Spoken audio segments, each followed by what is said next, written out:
Hi guys, welcome back to my channel. I am wearing my glasses today. That's it, that's the tweet. But now I'm seeing that they're like actually pretty reflective, so I think I'm just gonna be blind for this video, I guess. So I made a poll on my community page asking you guys if you wanted to see movies to make you cry or movies to lift up your spirits, and you guys voted for movies to lift up your spirits. So movies to watch when you're sad and you want to not be sad, you know? So I have a great list of movies here. Note, these movies are not the greatest movies in the world. They're just movies that will lift you up when you're feeling down. Movies that are just easy to watch and that you can just put on and forget about the world, you know, because we need that. We all need that sometimes. And one more thing, I am actually very excited and happy to tell you guys that this video is in collaboration with Filmstruck, which is a company that I've followed for a long time, so it was perfect when they reached out to me. Filmstruck is a streaming service of classic movies. So all of those Criterion Collection classic movies is a streaming service, so you subscribe and then you get all of those awesome classic movies that you can't find anywhere else. It's a really awesome platform if you're a movie fan, a movie buff, or even if you're a film student and you want to watch all of those classic movies. Filmstruck is great. I will leave a link down below if you want to sign up for it, if you want to get a subscription. So yeah, and the first movie that I'm going to talk about is actually a movie that you can find in on Filmstruck. English, what? And it is Singing in the Rain. We've all heard that song. Singing in the rain. I need an umbrella. Singing in the Rain is one of those movies that everybody has to watch at least once in their life. It's a musical, and I think musicals are great when you want to forget about the world. There's music, there's dancing, there's singing, there's love, and it really is one of the best musicals of all time. So if you like musicals, you should watch Singing in the Rain. It's about a popular silent film star played by Gene Kelly, and now he is going to do a talking movie, so a movie with sound. But his leading lady has a very annoying voice. So they find this other woman, aka Debbie Reynolds, to do the leading lady's voice. And of course, Gene Kelly and Debbie Reynolds' characters fall in love. Like I said, it's one of the best musicals of all time, and when you watch this movie, I guarantee you that you will be on your feet, dancing and singing and forgetting about your problems, which is the point of this video. Just forget about it. The next movie I'm going to talk about is Almost Famous. Almost Famous is a movie that I was actually obsessed with when I was like 15 and I first watched it. Almost Famous is about a high school student who is given the opportunity to write an article for Rolling Stone about this rock band. So this boy goes on tour with the band. It's a very endearing movie. Like I said, I used to be obsessed with it. It just always gave me that good feeling every time I watched it. There's a specific scene that always gets me, and it's probably one of my favorite scenes in any movie, and I'm just gonna say it even if you haven't watched it. It's the scene when they're in the bus and they're singing Tiny Dancer. I just always got this good feeling inside whenever I watch specifically that scene, but the whole movie as well. If you like those like coming of age type of movies, I would say this is a really good movie to watch. So Almost Famous. The next movie is a classic that I'm pretty sure everybody in this world has seen, maybe, is Matilda.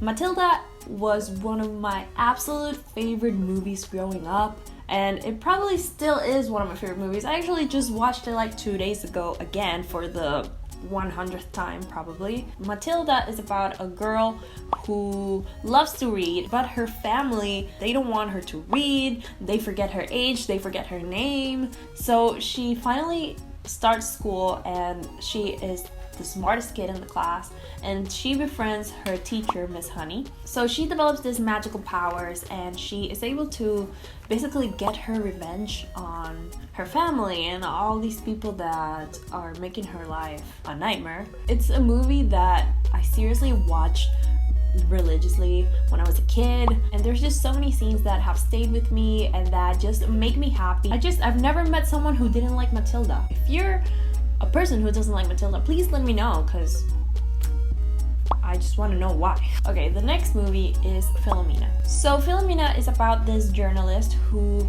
picks up a story about this old lady who is looking for her son that she had when she was a teenager. When she became pregnant as a teen, she had to go live in a convent, and her son was actually taken away from her by the nuns that were in the convent and were given to some other couple, right? Now she's an old lady and she wants to find her son and reconnect with him somehow, and this journalist is willing to help her as long as he writes the story, right? So it's about this pair, this unlikely pair, and their journey into finding her son. Now, I know this movie doesn't sound like it's one of those feel-good, like a movie that you just put on, and it is a little bit heartbreaking at some points, but I really, really love the comedy in it. Like I said, it's a movie that you wouldn't expect to be funny. It's a very smart humor, and that's why I really, really like the movie. It's also very heartwarming, so I just thought I would include it in the list. You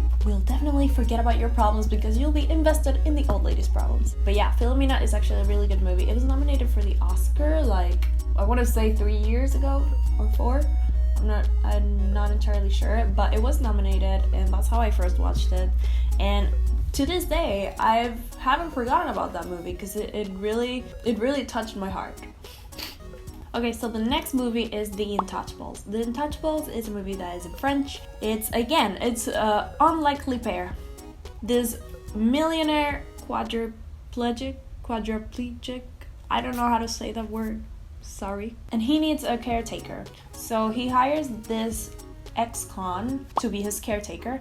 And at first they don't really get along, they don't really have a lot in common, but then their relationship starts growing and it turns into a very heartwarming human story about this pair that, you know, came together and became friends. It's a movie that can make you cry. I think I actually cried when I watched it, so I don't know if this should be the list that is in. It's honestly one of the most like touching movies I've ever seen. That's why I wanted to include it in this, because it will definitely lift up your spirits by the end. Okay, now the final movie that I'm going to talk about is Ponyo. I had to throw in some Studio Ghibli in there because Studio Ghibli movies they're just great, man. They're just so great. And Ponyo is one of the less, I guess, complicated, or it's one of the less serious movies from Studio Ghibli. It's definitely more of a kids movie that any adult can enjoy, obviously. Ponyo is about this fish who comes out of the water and becomes a human. She becomes a little girl and she befriends this little boy. But her dad, she wants her back in the ocean, and he's trying to do everything possible to bring her back to the ocean. But Ponyo wants to stay inland with her friend Sasuke and his mom, who now basically adopted Ponyo.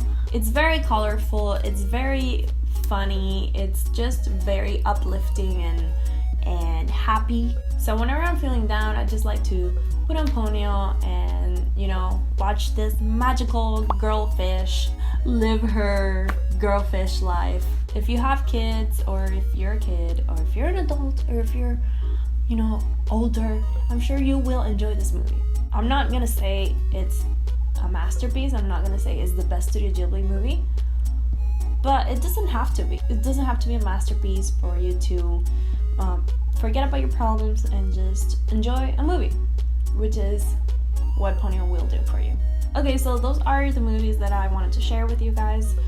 These are movies that are, at least to me, very uplifting, and whenever I'm feeling down, I just like to watch a movie or watch a show. My go-to show is Friends and The Office whenever I'm feeling down, and it can honestly help out. Obviously, like, if you're feeling down for, you know, major reasons, it may not make you like entirely happy, but it can help you forget about your problems for at least a little bit, for at least an hour or two. Thank you so much for watching. Let me know what movies you guys watch whenever you're feeling down, or what TV shows or anime or whatever else. What do you do? What do you watch? I do want to make a list of movies that make you cry. So if you have any movies that made you cry, I honestly cry with a lot of movies, so I've already gathered a bunch of those, but if you have any, also let me know down below in the comments. Thank you so much to Filmstruck for collaborating with me in this video, and like I said, if you want to sign up for Filmstruck, if you want to get a subscription, I will leave the link down below in the description box if you want to do that. So yeah. Thank you so much for watching, and I will see you guys in the next video. Bye.